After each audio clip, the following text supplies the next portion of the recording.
आज की रैली के बारे में आप बताएंगे कि आज आपने कहां कहां रैली निकाली है और कहां से चालू हुई और किस किस बिंदु पे लेके आपने किस किस को ज्ञापन सौंपा है और क्या क्या मांगे हैं आपकी।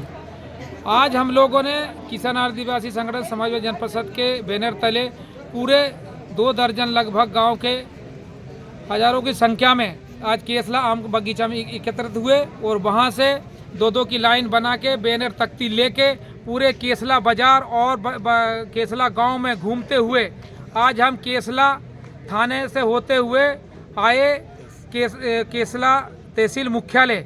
यहाँ पर हम लोग 12 सूत्रीय ज्ञापन लेके आए थे। एक 4 सूत्रीय ज्ञापन था।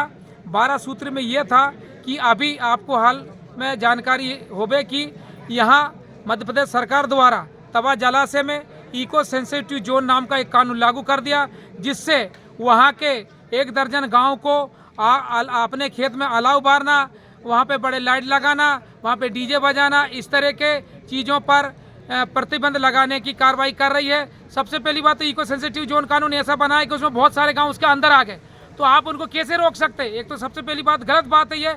इको सेंसिटिव कानून लागू करने से पहले आपको यहाँ के 5 अनुसूचित क्षेत्र के हिसाब से ग्राम सभा से परमिशन लेना चाहिए था, आपने नहीं लिया। ये सबसे बड़ा विरोध है। दूसरी बात, यहाँ पर वन विभाग की जो गुंडागर्दी है, जैसे आपको उदाहरण सुना होगा कि अभी लगातार अखबार में आ रहा है कि एक नाकेदार है चीचा गांव में, वो वहाँ पे आए दिन वहाँ के लोगों को बहुत परेशान करता, खेती बाड़ी नहीं जोतने देता, वहाँ पे उनकी तार फेंसिंग तोड़वाता है, जेसीबी से खुदवाता है। तो ये एक लड़ाई चल रही। तो लोग तवाबान से विस्थापित लोग हैं, अरे आज उनके पास थोड़ी बहुत जमीन बची, उसी पे वो खेती कर रहे हैं, उस पर भी वो करने नहीं देना चाहते हैं। तो एक तो ये था। दूसरी बात था कि वन अधिकार कानून के तहत लंबित दावे पड़े हैं 2-2, 3-3, 4 साल से, लोगों को अभी तक उनका कब्जे जमीन का पट्टा नहीं मिला है, तो वो पट्टा मिलना चाहिए।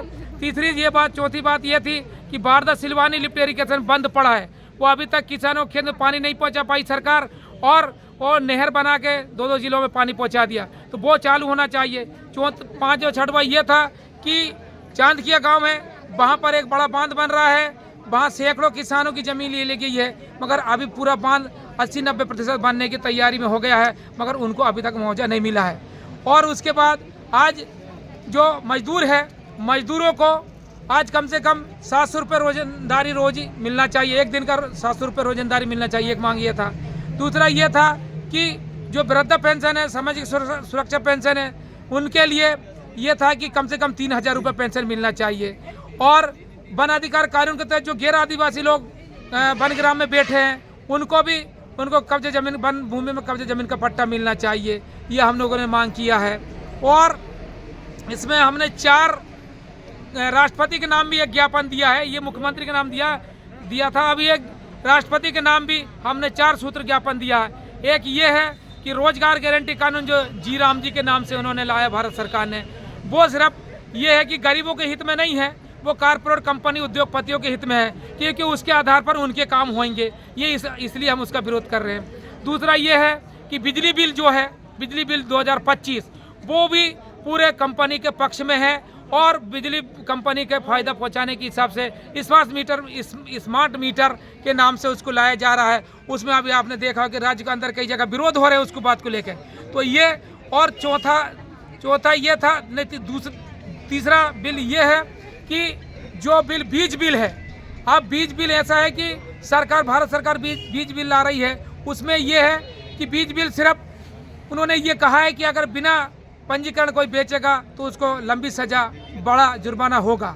उसके पीछे ये राज है कि बहुराष्ट्रीय कंपनी, पूंजीपतियों की कंपनियों के द्वारा बीज बेचा जाएगा, और दूसरे छोटे विक्रेताओं को उनका अधिकार नहीं मिलेगा, उनको पंजीयन नहीं होगा, इसलिए एक तरफा वो उनका काम होगा और छोटे विक्रेताओं का नुकसान होगा। चौथा ये था लेबर कोड, जो 4 लेबर कोड है, जो बड़े बड़े मजदूर यूनियन है, बड़े बड़े मजदूर संगठन है, उनके लिए अभी सरकार ने 29 जो श्रम कानून है उसको बदल के दूसरे नए कानून ला रहे हैं, जिससे वहाँ के जो यूनियन है उनको अपना जो अधिकार होता है, अपना पक्ष रखना, अपना हक अधिकार का पक्ष रखने का कंपनी के सामने यूनियन को होता है, वो उसको उन्होंने कमजोर या ख़त्म करने का काम कर रहे हैं। इसलिए हमने उस कानून का भी विरोध किया है और हमने राष्ट्रपति के नाम ज्ञापन दिया है, ये बिल रद्द होना चाहिए। और आज आपको जानकारी है कि संयुक्त किसान मोर्चा और किसान मजदूर किसान आदिवासी संगठन के बैनर के माध्यम से हमने राष्ट्रपति को ज्ञापन दिया है, और आज पूरे देश में तमाम की संयुक्त किसान मोर्चा के बैनर तले पूरे देश के अंदर के यूनियन कई किसान संगठन द्वारा इस कानून का विरोध किया जा रहा है। इसलिए हम लोग आए थे यहाँ पर हजारों की संख्या में। आज हम बोल के जा रहे हैं, अगर सरकार इन कानून को नहीं लेगा वापस, हमारी लड़ाई जारी रहेगा। आवाज दो, अरे जन विरोधी कानून लाना बंद करो, बंद करो, बंद करो। समाजवादी जन परिषद जिंदाबाद, जिंदाबाद, जिंदाबाद। किसान मजदूर संगठन जिंदाबाद, जिंदाबाद, जिंदाबाद। सतपुड़ा महिला संगठन जिंदाबाद, जिंदाबाद, जिंदाबाद। गरीब किसान मजदूर का एक का जिंदाबाद, जिंदाबाद, जिंदाबाद। भोपाल दिल्ली सरकार की मनमर्जी नहीं चलेगी, नहीं चलेगी, नहीं चलेगी। आवाज दो, वोट हमारा राज तुम्हारा नहीं चलेगी, नहीं चलेगी। वोट हमारा राज तुम्हारा नहीं चलेगी, नहीं चलेगी। वोट हमारा राष्ट्र तुम्हारा नहीं चलेगी, नहीं चलेगी। भोपाल दिल्ली की सरकार की मनमर्जी नहीं चलेगी, नहीं चलेगी, नहीं चलेगी। तड़क कट, मैया कट। भैया कट।